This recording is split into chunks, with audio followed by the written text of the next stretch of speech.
First, you will fail at some point in your life. Accept it. You will lose. You will embarrass yourself. You will suck at something. There's no doubt about it. And I know that's probably not a traditional message for a graduation ceremony, but hey, I'm telling you, embrace it because it's inevitable. The chances you take, the people you meet, the people you love, the faith that you have, that's what's going to define you. I found that nothing in life is worthwhile unless you take risks. Nothing. Nelson Mandela said, "There is no passion to be found playing small and settling for a life that's less than the one you're capable of living." Now, I'm sure in your experiences in school and applying to college and picking your major and deciding what you want to do with life, I'm sure people have told you to make sure you have something to fall back on. Make sure you got something to fall back on, honey. But I never understood that concept, having something to fall back on. If I'm going to fall, I don't want to fall back on anything except my faith. I want to fall forward. I figure at least this way I'll see what I'm going to hit. Fall forward. This is what I mean. Reggie Jackson struck out 2,600 times in his career, the most in the history of baseball. But you don't hear about the strikeouts. People remember the home runs. Fall forward. Thomas Edison conducted 1,000 failed experiments. Did you know that? I didn't know that. Because the 1,001st was the light bulb. Fall forward. Every failed experiment is one step closer to success. You've got to take risks, and I'm sure you've probably heard that before, but I want to talk to you about why that's so important. I got 3 reasons, and then you can pick up your iPhones. First, you will fail at some point in your life. Accept it. You will lose. You will embarrass yourself. You will suck at something. There's no doubt about it. And I know that's probably not a traditional message for a graduation ceremony, but hey, I'm telling you, embrace it because it's inevitable. And I should know. In the acting business, you fail all the time. Early on in my career, I auditioned for a part in a Broadway musical.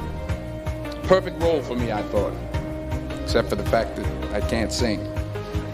But here's the thing. I didn't quit. I didn't fall back. I walked out of there to prepare for the next audition, and the next audition, and the next audition. I prayed. I prayed, and I prayed. But I continued to fail, and fail, and fail. But it didn't matter because you know what? There's an old saying, you hang around the barbershop long enough, sooner or later you're going to get a haircut. So you will catch a break, and I did catch a break. Last year, I did a play called Fences on Broadway. But here's the kicker. It was at the Court Theater. It was at the same theater that I failed that first audition 30 years prior. The point is, every graduate here today has the training and the talent to succeed. But do you have the guts to fail? Here's my second point about failure. If you don't fail, you're not even trying. I'll say it again. If you don't fail, you're not even trying. My wife told me this great expression. To get something you never had, you have to do something you never did. Les Brown's a motivational speaker. He made an analogy about this. He says, imagine you're on your deathbed, and standing around your deathbed are the ghosts representing your unfulfilled potential. The ghost of the ideas you never acted on. The ghost of the talents you didn't use. And they're standing around your bed, angry, disappointed, and upset. They say, we came to you because you could have brought us to life, they say. And now we have to go to the grave together. So I ask you today, how many ghosts are going to be around your bed when your time comes? You've invested a lot in your education, and people have invested in you. And let me tell you, the world needs your talents, man, does it ever. The world needs a lot, and we need it from you. We really do. We need it from you young people. I mean, I'm not speaking for the rest of us up here, but I know I'm getting a little grayer. We need it from you, the young people. Let's remember this. So you got to get out there.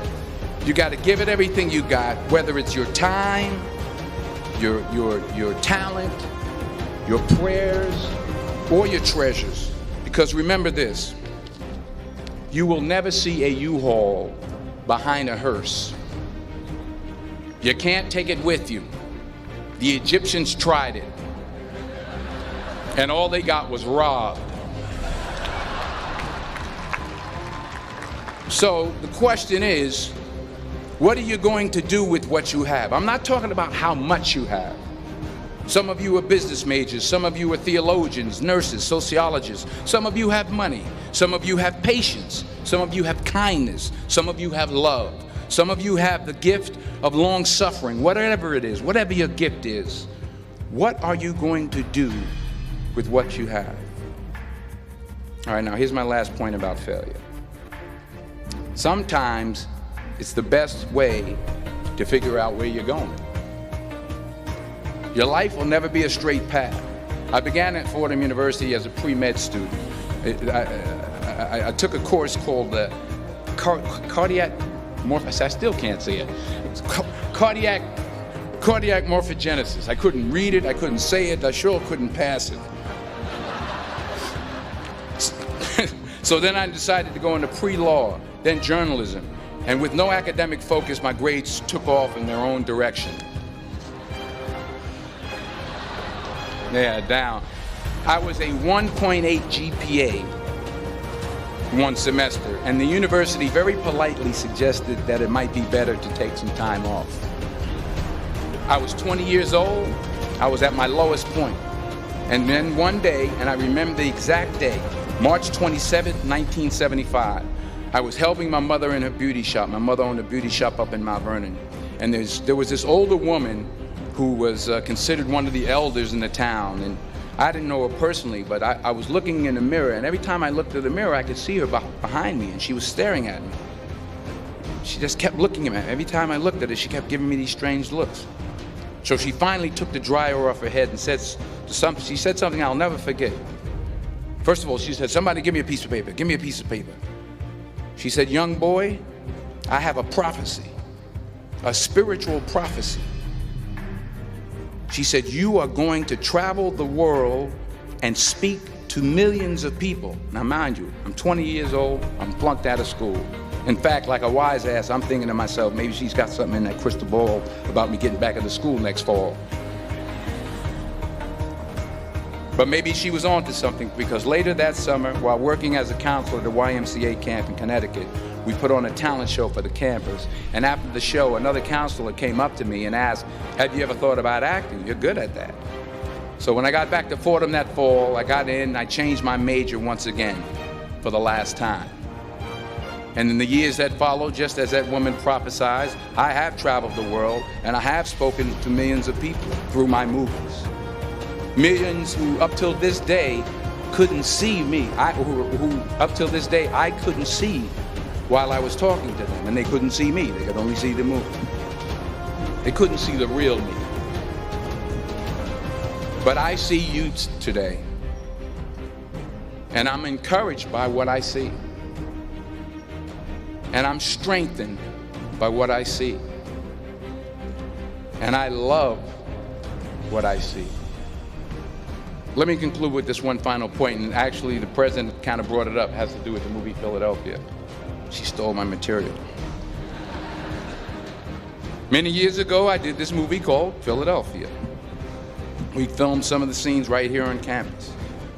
Philadelphia came out in 1993. Most of you were probably still in diapers. Some of the professors too. But that cracked me up. But it was a good movie. Rent it on Netflix. It's a good movie. Rent it. I get 23 cents every time you rent it. Please, rent it. True. Parents up there, rent it. Netflix, please. Tell your friends too. It's about a man played by Tom Hanks who's fired from his law firm because he has AIDS. He wants to sue the firm, but no one's willing to represent him until a homophobic ambulance chaser lawyer, played by yours truly, takes on the case. In a way, if you watch the movie, you'll see everything I'm talking about today. You'll see what I mean about taking risk or being willing to fail. Because taking risk is not just about going for a job. It's also about knowing what you know and what you don't know. It's about being open to people and to ideas. In the course of the film, the character I play begins to take small steps, small risks. He very, very, very slowly begins to overcome his fears. And I feel ultimately his heart becomes flooded with love. And I can't think of a better message as we send you off today. To not only take risks, but to be open to life, to accept new views, and to be open to new opinions. To be willing to speak at a commencement at one of the best universities in the country, even though you're scared stiff. While it may be frightening, it will also be rewarding. Because the chances you take, the people you meet, the people you love, the faith that you have, that's what's going to define you. So members of the class of 2011, this is your mission. When you leave the friendly confines of Philly, never be discouraged, never hold back, give everything you got. And when you fall throughout life, and maybe even tonight after a few many glasses of champagne, remember this: fall forward.